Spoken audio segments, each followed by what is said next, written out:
Welcome to Talks of the Trade. I'm your host, James Fraser.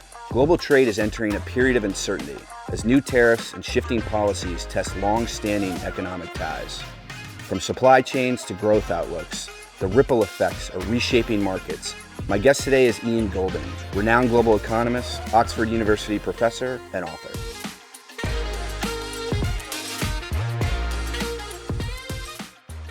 Ian, great to have you here. We live in very interesting times from a trade perspective. How do you reflect on everything that we've seen and what we're looking at today?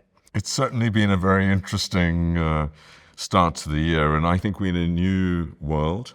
There's a real regime shift. I don't think this is a cyclical adjustment or something that will revert back to what it was before.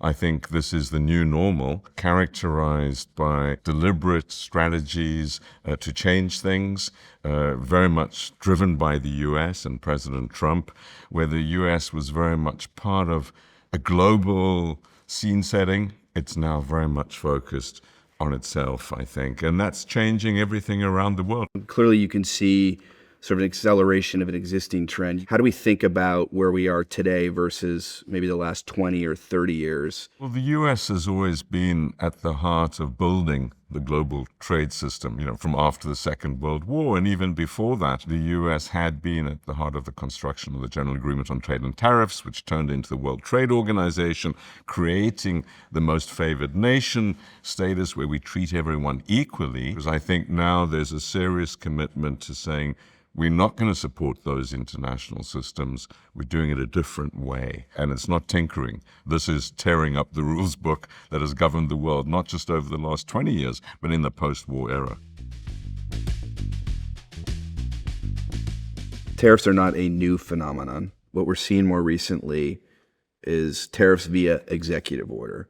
And we've seen constant waves. What is your view on where we stand and what we can anticipate going forward? It's executive orders, and executive orders can be made and rescinded and held in abeyance for 90 days or whatever. That's new. It creates huge uncertainty, and it can be reversed very quickly. And so that is a strong bargaining chip. Yeah. But it also, for investors and for people involved in trade, is very, very difficult to deal with, because one thing investors want is some predictability. When we think about what's going to change from here on out, when you look across the globe, who starts to emerge as sort of winners from that scenario? What countries and or sectors might be a little bit more at risk? I believe in the benefits of trade, so I don't think that putting sand in the wheels of trade is good for anyone. So I would say there's no winners.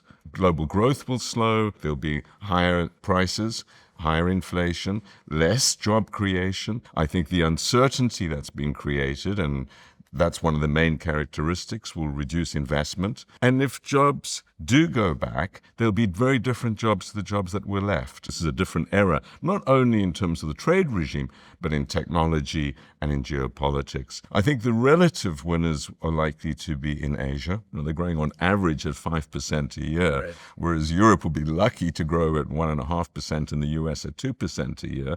And I think that's a virtuous circle that reinforces itself. So I'm bullish about Asia. Of course, some countries in Asia, like Vietnam, are very dependent on exports to the US. Right. So they will take short-term hit.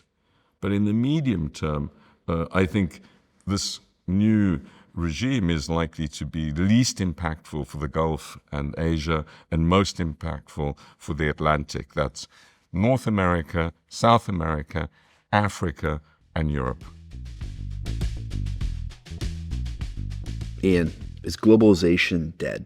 I don't think globalization is dead. I think it's alive and well and living in Asia. It's transforming in the rest of the world. And by globalization, if we mean flows across national borders, flows of everything, of good things, traded things, vaccines, ideas, technologies, but also bad things, pandemics, climate disasters, then I think we're seeing it accelerate. And certainly digital flows are accelerating. So globalization is transforming rapidly. Its location and content is changing, but it is morphing into a new animal. So you mentioned before the loss of jobs in some developed markets, obviously sensitive political topic. What are your views on what's realistic? What might we see? The experience globally through history is that as countries get richer, manufacturing declines as a share of GDP. So I think a romantic attachment to the idea that you've got to have a big manufacturing center and that unless you have that, you're not a proper grown-up country is a very old-fashioned notion. There's a lot of countries that do very well with having declining manufacturing sectors, growing service sectors, and services can be the mainstay of economic growth, as they are in many, many countries. So the first thing is there's nothing particularly needed about manufacturing. My own view is that the biggest challenge in terms of geography of jobs is mobility. You know, in the US now, people are something like a third as mobile between cities, between states, as they were 50 years ago. And the same is true in the UK. People are less mobile. They can't get to where the new jobs are, which tends to be in new places. And so for me, at the heart of this, and this is true across Europe and certainly in North America, is making it easier for people to move. Affordability of housing is number one in that, or the lack of affordability. Transport systems. Rapid transport systems. We're not very good at that in Britain or in the US. And availability of health, education for your kids, elderly care for your parents. These things matter in terms of whether people can move to where the new jobs are. So reskilling is also important. And it's that failure that I think lies at the heart of the politics in the US, the politics in Britain, in many European countries as well. And you don't solve it through tariffs. You can bring manufacturing jobs back, but they will be different jobs in different places to the jobs you lost. One of the problem statements that you've identified and your work has touched on has been slowing growth combined with aging or lack of population growth, potentially declining population growth in developed economies. We also have obviously very significant deficits and high levels of debt to GDP in many of those same markets. What is the potential solution to that? AI, robotics, automation is going to be part of the solution. And so what one thinks about machines taking jobs depends very much on where you are. Yeah. I think if you're in Europe, in the US, or in China, this is great. China has 4 million less workers this year than last year. Europe's workforce is contracting rapidly as well. I think we also need to radically rethink pension ages, retirement ages, and other dimensions of this. We need to save a lot more, but we also need to work longer. We're also going to have to accept, I think, that a lot of what we need in these aging societies is what economists call non-tradable services. We need elderly care. We need massages, we need meals, hospitality. These things can't be done remotely, they can't be done through trade, and they can't be done by machines for the most part. Yeah. And that means we need people. When we look out across global trade, where's your head at? Where do you think we're going? I think there are two big trends that I would identify. The first is this point about the center of gravity moving to Asia. That's where most trade will be, between Asian countries and between Asia and the rest of the world. And it's also where most of the investment flows will happen. The center of gravity moving from the Atlantic to the Asian region. And I'm including certainly the Gulf and India, South Asia in that broad direction.